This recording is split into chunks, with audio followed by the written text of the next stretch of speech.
Hello, Facebook. Good morning. This is Star with Nonprofit Accounting Bliss, and I'm coming to you this morning partly because I feel really bad. Yesterday, my live, I was using my iPad and I couldn't figure out why the screen was so blurry, and I just realized it's because I had security features on my laptop. So I'm here this morning because I did have something, on my mind that I wanted to challenge you all with, being very spontaneous, which is out of the norm for me, but there's no scheduled, notification about this. I'm just going live for a little coffee and chat. So that being said, don't know who may or may not be up ready to join me today, but my question to you is, are you an accounting linguist? And what prompted that is I came across a quote, Warren Buffett, accounting is the language of business. And if you think about that, it's very powerful because not everyone is fluent in the language of accounting. And yet it is such an important part of any business.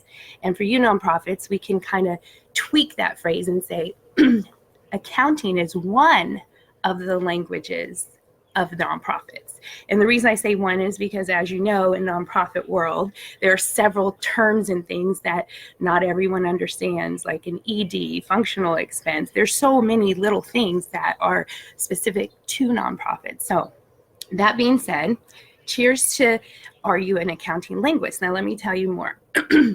I had really had to think about this a lot because people come at varying levels of their understanding of accounting. Some may be, emerging. Some may be very proficient and some may be fluent. And you have to really recognize at what level you are. I remember when I went as a foreign exchange student many years ago in my youth, and I went to Mazatlan, Mexico, and I had had a few years of high school, or Spanish at that time in middle school. Going into high school, I was not fluent. And my host brother, he wanted to learn English. So guess what? We talked in English. And I didn't really master Spanish. And so although I took, several classes and book work, I just didn't really have that experience to be fluent. Now I could survive. And I find that a lot of people in the nonprofit world, when it comes to accounting, yes, they can survive, but they're not really proficient or fluent. And so the resources I share on Nonprofit Accounting Bliss are to help you become more confident, more fluent in the language of accounting. So another challenge I want to, aside from asking you, are you an accounting linguist? I want to know if you, for example, first you need to identify who is the one translating all your accounting systems and reports and all of that. Who in your organization is doing that? And then I want to ask if that person, for example, had the opportunity to go on a 3 to 6 month, let's say, international world tour, would your organization still be able to sustain those systems and processes and still be able to produce accurate financial reports for your board and for tax purposes and such? So nothing drastic, but if whoever is responsible, and that may be you, if you are in leadership, executive director, whomever, a lot of small nonprofits, they wear several hats. You may be juggling volunteer management, program management, and accounting. So are you fluent, at least proficient? And if you chose to go on an international vacation for 3 to 6 months, would those processes still maintain in your organization? And I had an experience with this several years ago. I joined with a nonprofit, and their executive director was retiring in about 2 months. And they hadn't had their office manager. She took another position about 3 months prior to me coming on board. And what was interesting was I got there and there wasn't a guidebook or policies or, anything really clear for me to follow except how to build their membership. It was like 2 or 3 pages of their procedure for billing membership.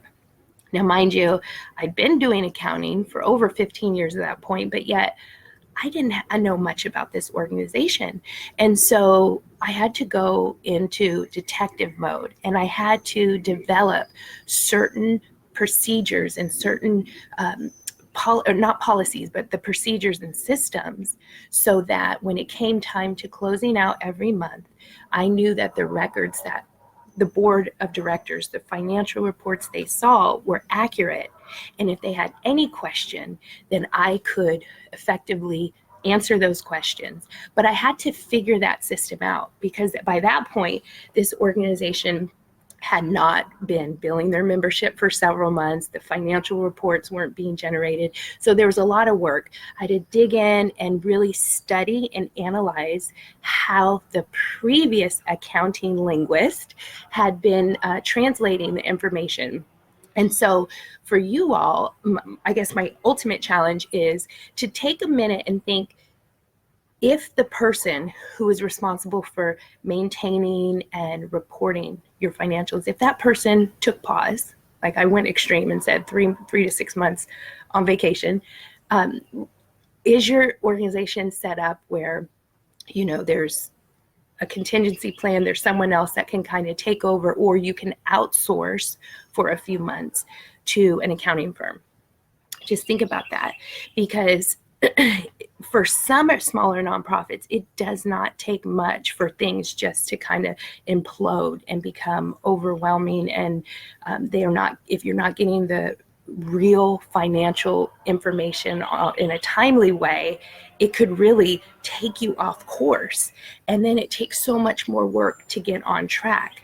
And so ultimately, again, are you an accounting linguist? At what level are you? And do you have a plan in place? Do you have some general procedures and checklists and whatnot, so that your organization can continue to sustain itself? And, as a public organization, that's really important that your accounting, your records are all on point.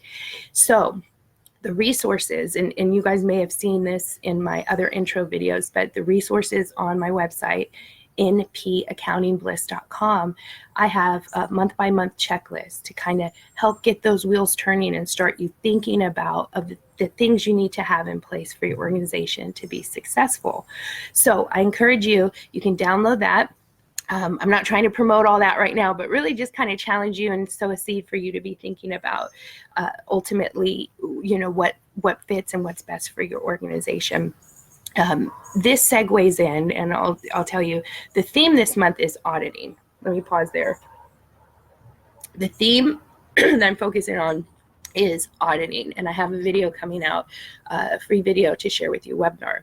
But ultimately, if your accounting systems, you don't have, someone proficient translating all of the financial functions of your accounting, are you scared if you need an audit? Do you panic, or do you openly welcome an audit at this stage?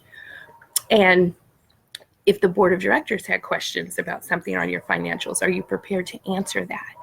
So by having those a real solid foundation, that's going to be really key. And you also want to be forward thinking. Again, that person goes on vacation, who's going to take over? Can they manage it? As I said, when I went to the role with this nonprofit, I didn't have a guide, kind of like raising a child, you don't really have a guidebook. So I had to go in and start analyzing, and like a detective. And so that can be avoided if you have some foresight and think about, what things do I need to put in place so that any given time, someone else who's fairly proficient in accounting can come, take over, take the reins, so to speak. And so that's my challenge to you today. Thank you for anyone who popped in to join, and I'm glad I have a better picture. I'm just in my backyard. I know the background isn't great, but hopefully you got value from this challenge. Are you an accounting linguist? And do you have your systems in place to kind of, pass the baton, so to speak, if need be? All right. Thank you all. Feel free to like our page. And also, I do invite you. I've got some really helpful resources at npaccountingbliss.com. Thank you all. Have a great day.